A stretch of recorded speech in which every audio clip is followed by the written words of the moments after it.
Welcome back to a Pontiac video where ShopDog is a trader and he's not in the shop. He's up with Mommy and Pixie. So today is gorgeous out. It's absolutely beautiful, which is great because we had a week of nothing but storms. It was terrible. Hey, we should put the door open. Yeah, so we might even pop the door up a little bit.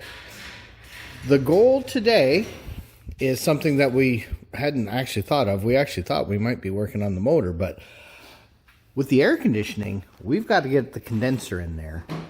If the radiator's in there, how on earth are we going to do that? We would have to remove the bumper and the grill, and we don't want to do that.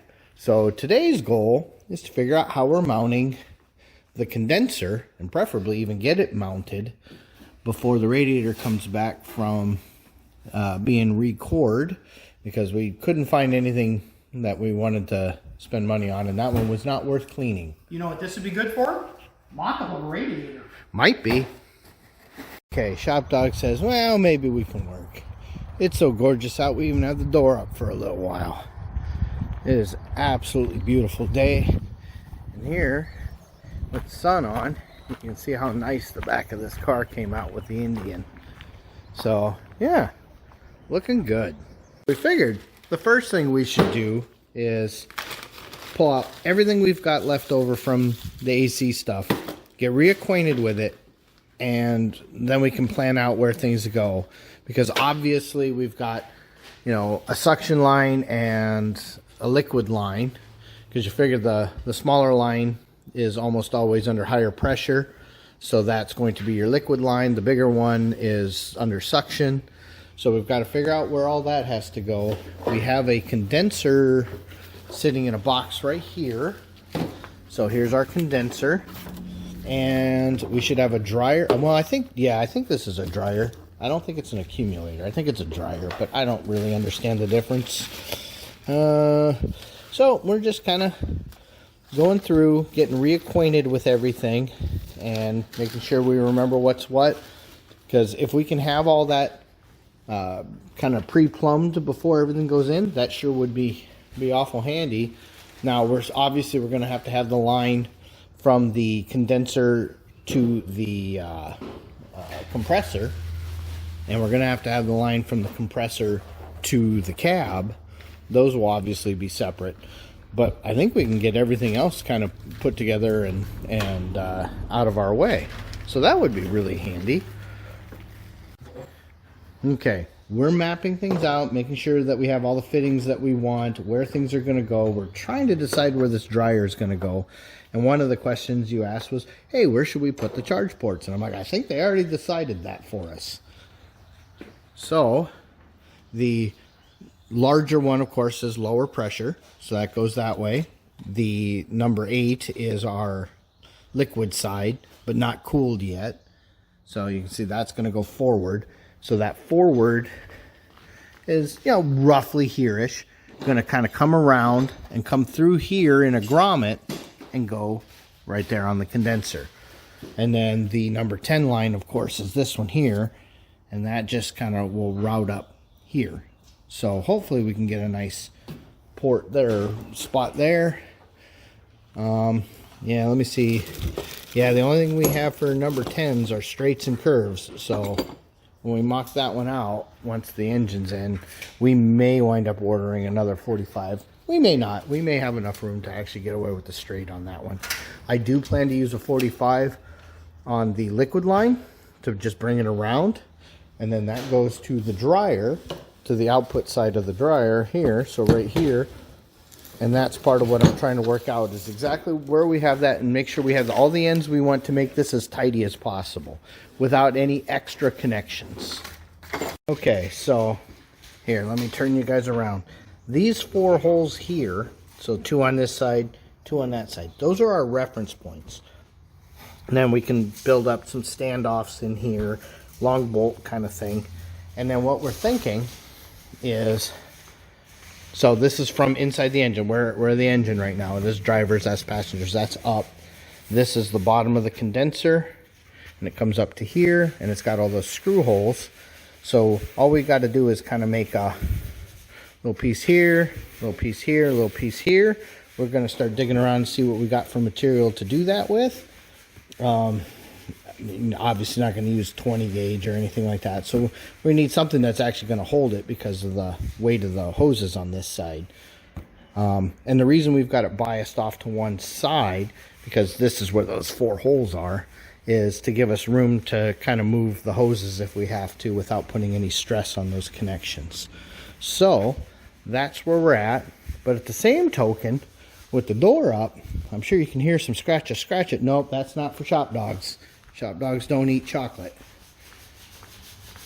Pixie is back here cleaning up the tailgate, sanding down some of the years and years of abuse, and getting ready to do a rust converter, I think, on the bottom, just to keep that from anything, and then a nice solid color to make it all match.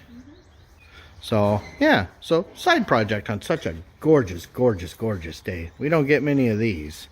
Okay, we ran into a thinking things through and decided with that tube here that we better just go ahead and move our bracket so that I don't have wrench problems with that. So I fogged this piece of steel, which is a little thicker than we need it to be. I mean, I think it's 12 gauge. It's really thick. It's well, it was 87 mils, so it's pretty thick, but it's on the ground, which means it's free and we already have it.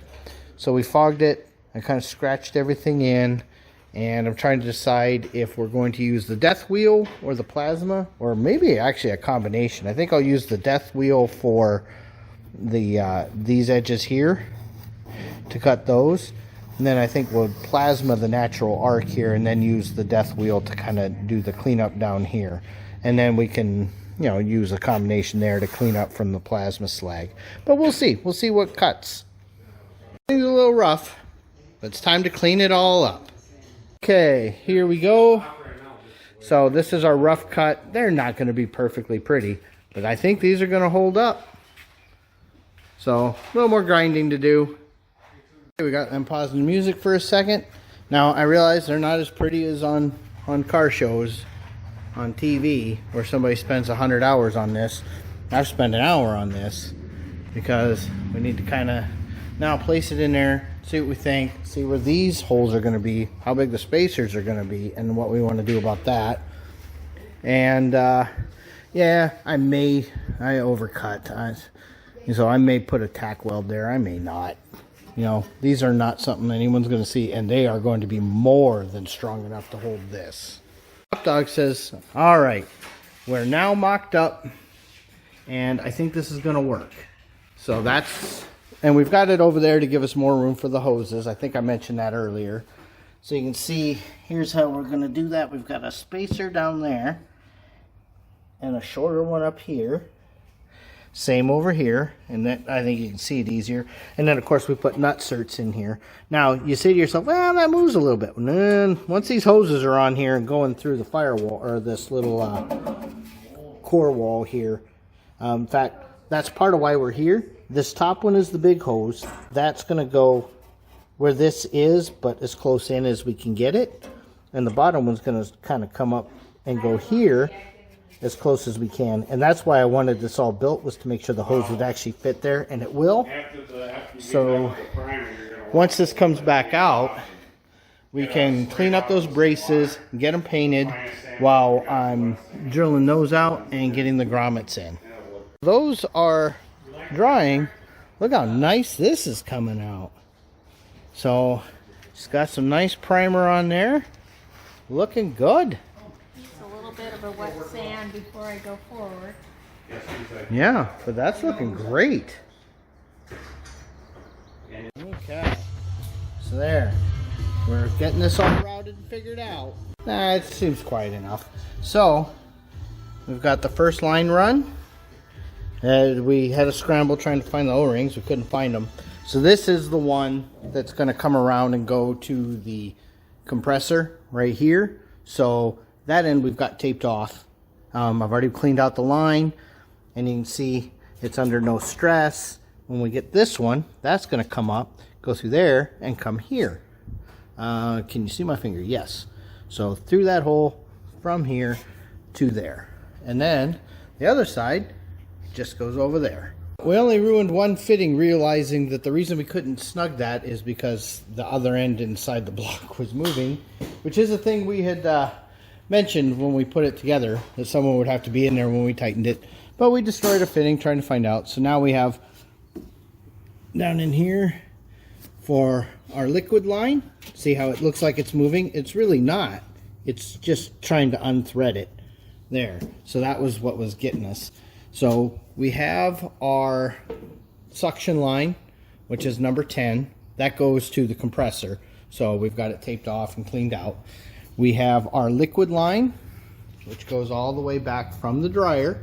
The dryer comes from the condenser. The condenser is fed by the compressor, which is this one, which is also sealed off. Hope you can see that. And the compressor has a suction line, which is that number 10 on top. So there is our full loop. Until the engine and the compressor in, we don't want to terminate those ends. That's why we have them sealed off. But we're pretty happy with how that's sitting in there. Nobody's under any stress. I think it's going to work pretty good. It's going to move a little. We're going to put that foam there so it doesn't rub against the radiator. And maybe just before we're done, we'll put one of the ties through like you use for electric fans, just to keep things from vibrating. But yeah, I'm real happy with how this came out, and I'm glad we did this before the engine was in. There's no other way we could have done it without blowing that whole front end apart. Right, we're over here cleaning up because we're still real happy with how this is coming out. And we were just asked if we'd like to come see. So we're coming to see. Oh, yeah, look how nice that looks. I'm going to say that's pretty nice and smooth. Yeah, because remember, paint doesn't build at all. Oh, that looks so cool.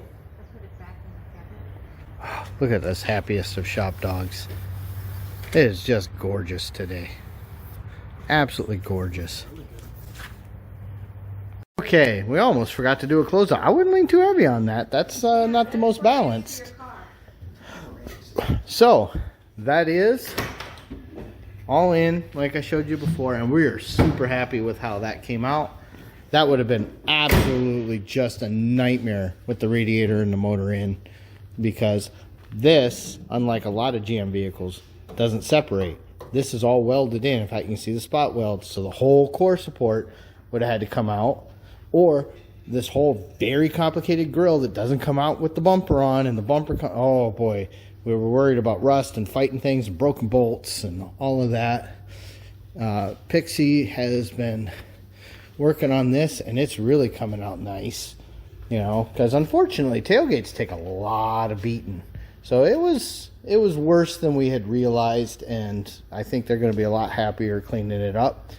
And traditionally, that's the handle there. They're normally just full chrome, but with all the pitting, they decided to fill it in with the black, and honestly, I think that's going to just look so much nicer.